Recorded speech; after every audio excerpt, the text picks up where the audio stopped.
नमस्कार, मैं हूं मुरली मनोहर। आप देख रहे हैं नेशनल कवरेज। तो नेशनल कवरेज का लोकप्रिय कार्यक्रम जो जीता वही सिकंदर में आपका स्वागत है। और आज हमारे साथ एक ऐसी शख्सियत, एक ऐसा व्यक्तित्व से हम आपको मिलवाने जा रहे हैं जो लगातार जो है उत्तर प्रदेश के मऊ जनपद में सभासद हुए हैं। राजू सैनी साहब की माता जी जो हैं उत्तर प्रदेश के मऊ जनपद के वार्ड नंबर 12 निजामुद्दीनपुरा से जो है दूसरी बार जो है सभासद हुई हैं। तो आइए हम बातचीत करते हैं राजू सैनी साहब से। राजू जी, आपकी माता जी जो है दूसरी बार सभासद हुई हैं। इसके पहले भी आपकी माता जी जो है सभासद रही हैं, लेकिन उनका वार्ड नंबर दूसरा था और परिवर्तन होने के बाद जो है वो निजामुद्दीनपुरा 12 से जो है सभासद हो गई हैं। तो सबसे पहले तो आपका नेशनल कवरेज में स्वागत है। लगातार नेशनल कवरेज जो है आपको कवरेज भी करता रहा है चुनाव के समय में। तो पहला मेरा प्रश्न आपसे ये है कि सबसे बड़ी समस्या आपके निजामुद्दीनपुरा वार्ड नंबर 12 में क्या है? सबसे पहले तो हम अपने देवतुल्य जनता को सादर प्रणाम करते हैं और बहुत बहुत बधाई देना चाहते हैं अपने निजामुद्दीनपुरा की सम्मानित जनता को, जिन्होंने आपने लगातार दूसरी बार भाजपा के प्रत्याशी को जिताने का काम किया है। बहुत बहुत धन्यवाद। देखिए, हमारे वार्ड में सबसे पहले समस्या जल निकासी का है जी, और हम उस पर माननीय चेयरमैन साहब से हम जो है कि बात कर भी चुके हैं जी।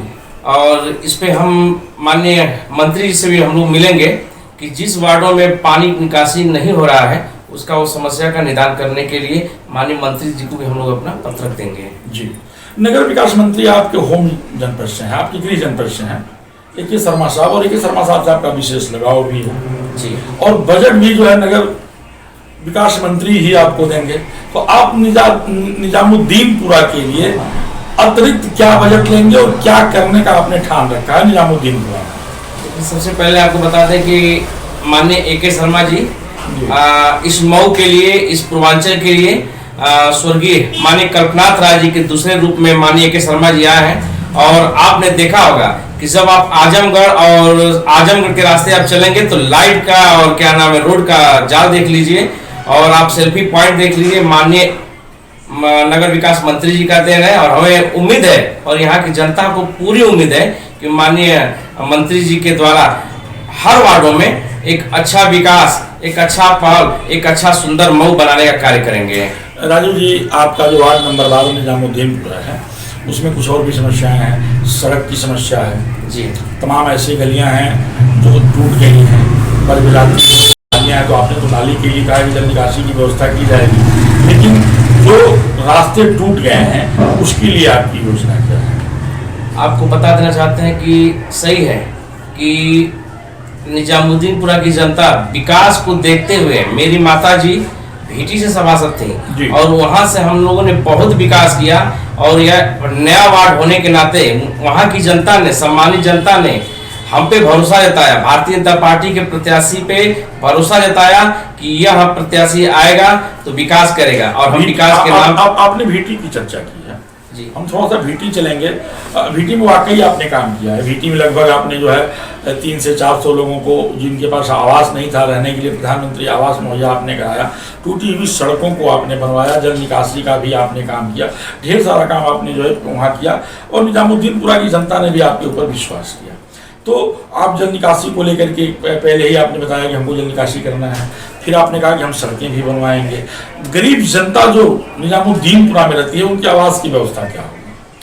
देखिए, सरकार द्वारा जो भी योजनाएं जी अपने मऊ या उत्तर प्रदेश के लिए जो भी आएगी गरीबों के लिए, जरूरतमंदों के लिए, वह उनको देने का काम करेंगे, उनके तक पहुंचाने का कार्य करेंगे।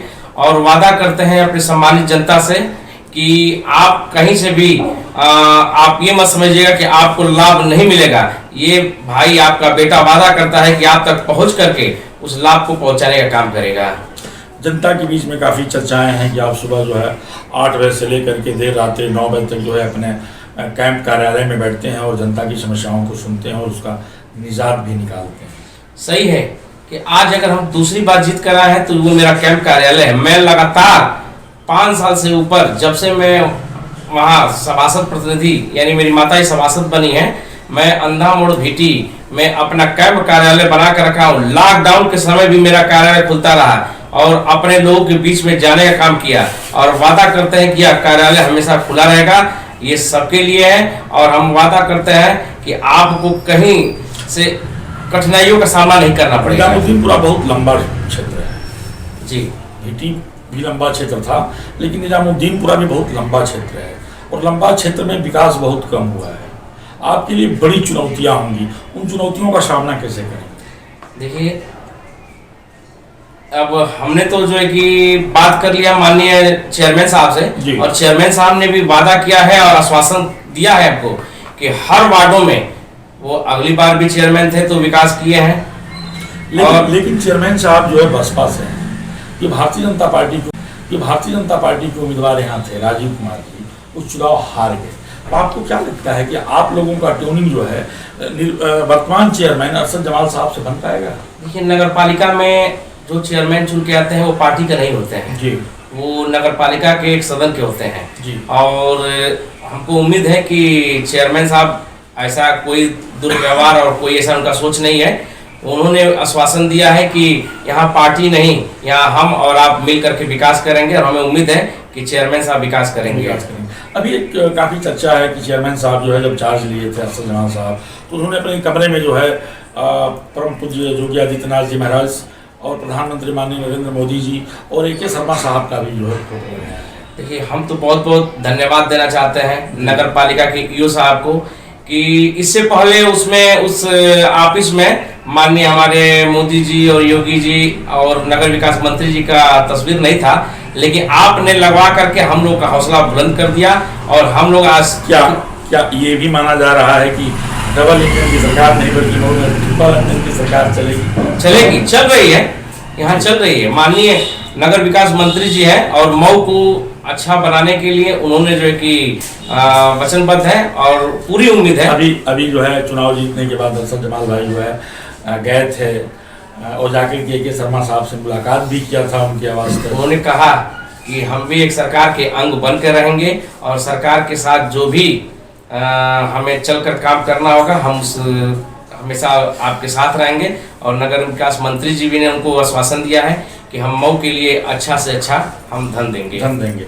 यानी जो जो हार की कटुता थी वो समाप्त हो चुकी है चुनाव के रिजल्ट के आने के बाद। दोनों लोग मिलकर के काम करेंगे, आप लोग भी मिलकर काम करेंगे। जी हाँ, ताकि मऊ की जनता का विकास। हम 11 सभासद भारतीय जनता पार्टी से जीते हैं और हमें पूरी उम्मीद है कि नगर पालिका से एक अच्छा संदेश जाएगा और माननीय नगर विकास मंत्री जी पूरे मऊ को सुंदर बनाने का काम करेंगे और इसका श्रेय भारतीय जनता पार्टी को जाएगा।